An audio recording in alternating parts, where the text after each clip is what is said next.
ममता कालिया के काव्य संग्रह खांटी घरेलू औरत से एक कविता, एक लंबी कविता है।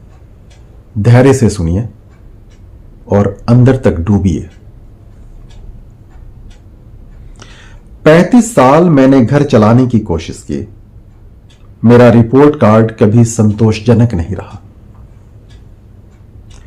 अपनी तरफ से न कभी नागा की न इतवार मांगा, पर क्या करूं, नंबर देने वाला मुखिया था सख्त और कंजूस। इतने साल या उससे बहुत कम समय में मैं साइकिल चलाना सीख सकती थी, या स्कूटर या कार। मेरी नजर एकदम दुरुस्त है। अरे इतने समय में मैं हवाई जहाज भी चला लेती, पर मुझ पर तो सनक सवार थी। बदरंग रिश्तों पर नित नया रंग रोगन चढ़ाने की, फटी चादरों में थिगलियां लगाने की, दोपहर का भोजन की सिद्धेश्वरी की तरह सबको सिहा सिहा कर खिलाने की। इससे बहुत कम मेहनत में मैं स्कूल के बच्चों को पढ़ा लेती, दफ्तर में सैकड़ों फाइलें बढ़ा देती, अस्पताल में रोगियों को दवा खिला देती, गांव की औरतों को कमला लिखना सिखा देती।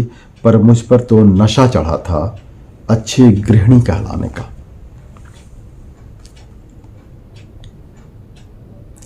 तुमने मिथक में इतिहास मिलाया, उसमें धर्म का छोंक लगाया और चूहा मार दवा सा मेरे गले के नीचे उतार दिया।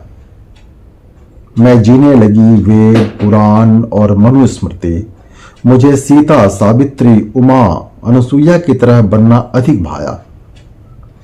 मैंने शकुंतला जितना जोखिम भी नहीं उठाया। लक्ष्मीबाई को मैंने चेतना से हकाल दिया, विरोध का विचार तक जेहन से निकाल दिया। मैं परंपरा के सुरक्षा चक्र में समा गई। नेतृत्व की जगह मैंने समर्थन चुना और केंद्र की जगह नेपथ्य। संवाद की जगह सहमति ने ले ली।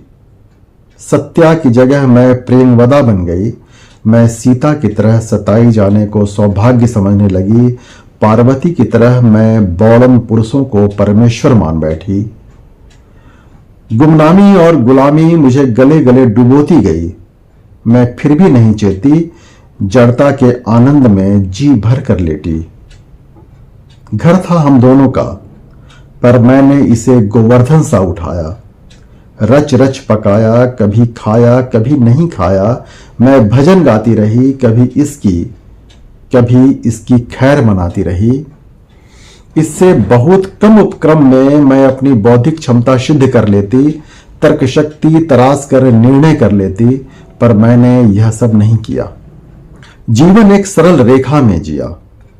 अब जब तुमने मुझे खांटी घरेलू औरत के खिताब से दाग दिया है, मुझे क्या करना चाहिए?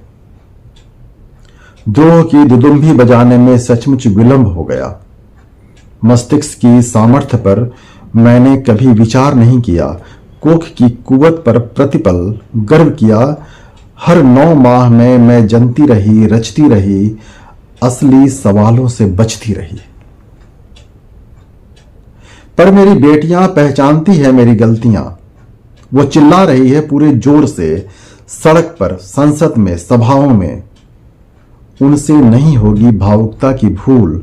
वे बदल देंगी सारी व्यवस्था 100 मूल। उनकी मांग है बराबर का हक, बराबर का नाम, बराबर की शिक्षा, बराबर का काम।